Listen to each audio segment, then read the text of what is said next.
Hey everybody, Pat Cleary from NAPEO here, back again with another edition of the NAPEO News Studio. First and foremost, Happy New Year to you all. I hope you had a great holiday. Second of all, you see I've got new NAPEO merch here. I'm going to keep doing these till I run out of merch, and that's going to be a really long time. So anyhow, 3 topics for today. First, a look at our plans for this year, for 2023. Second of all, a sneak peek of what's on the horizon on marketing and communications.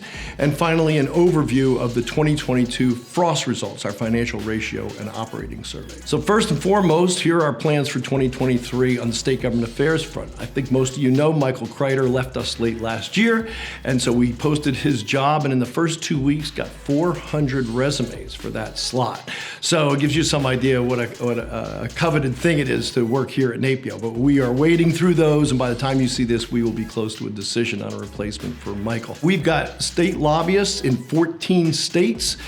We will continue to execute on our state plan, which you can find on our website. And of course, the jewel in the crown is California. We don't have a PEO law in that state, and we are putting on a big push this year to try to attain that. Hopefully we can do that this year. It may spill into next year. It's a big state, but we are determined, and we will get it done. On the federal side, there are 74 new members of Congress and 7 new senators.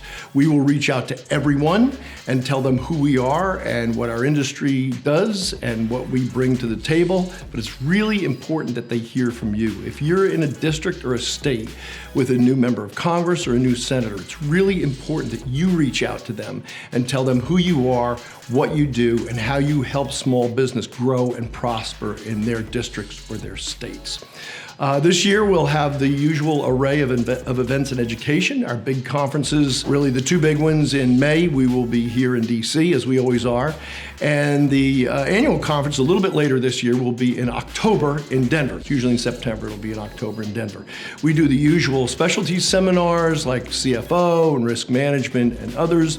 Those will happen throughout the year, and a whole string of the virtual events that we do that you've come to know and love, and we'll continue to deliver those to you for all 12 months of this year. That's point 1. Point 2 is our marketing and communication. So let me turn this over to Carrie Marshall, and she can update you on our ambitious plans for marketing and communications for 2023.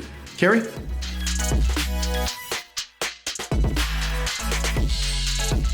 I'm excited to be with you here today to talk about our marketing and communications plans for 2023. In January, we're going to be releasing the results of our annual survey of 500 small and mid-sized business owners to get a sense of their views on the PEO industry and their awareness of PEOs, as well as their outlook on the economy and their businesses. In February, we'll be releasing our in-depth report on the findings from our one-on-one interviews with trusted business advisors like attorneys, accountants, bankers, and business consultants. We'll be continuing our successful Good Idea, Bad Idea ad campaign to raise the profile of the PEO industry. We've been making some pretty significant investments in this ad campaign, and we'll continue to do that into 2023. We'll also do another white paper, this one on the industry footprint and an update of that data. That data has really become the sole source of accurate information on the PEO industry. On the market research side, we'll be doing another round of focus groups around the country, hopefully including current and former PEO clients. You'll see more of these NAPEO News Studio videos, as well as more videos featuring Pat Cleary talking about all the reasons small and mid-sized business owners should use a PEO.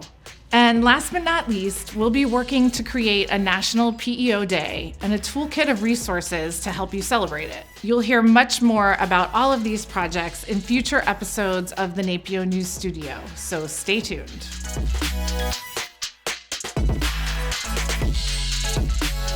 Thanks, Carrie, for that update. It's going to be a big year, lots of marketing and communications resources for you all. By the way, you want to make sure you get your renewals in because some of this stuff is going to happen after the renewal date of January 31st. Let's turn to Melissa Viskovich, our COO, who will give us an update on the 2022 FROST results.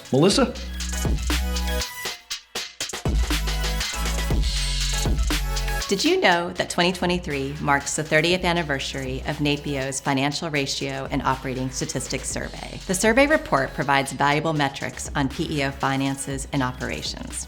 If your PEO participates in the survey, then you already know it's an incredible benchmarking, budgeting, and management tool. You also know it's helpful for telling your PEO's story to bankers, investors, board members, and other stakeholders. The survey comes in two sections. The first, the financial section, provides ratios that measure profitability, volume, growth, coverage, and liquidity.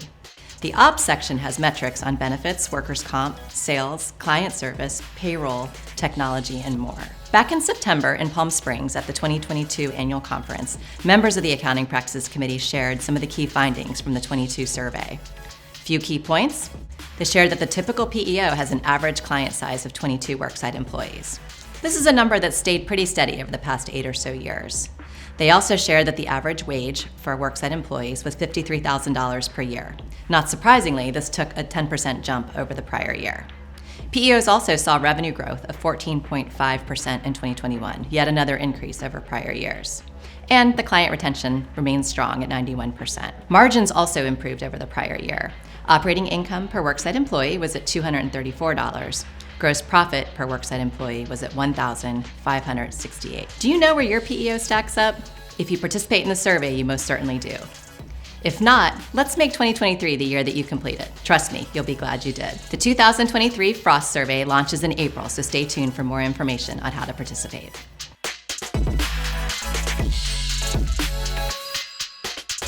Thanks, Melissa, for that update, and thank you all for watching this edition of NAPEO News Studio. Stay tuned for our next edition, and in the meantime, have a good week, a good month, and a Happy New Year. Thanks.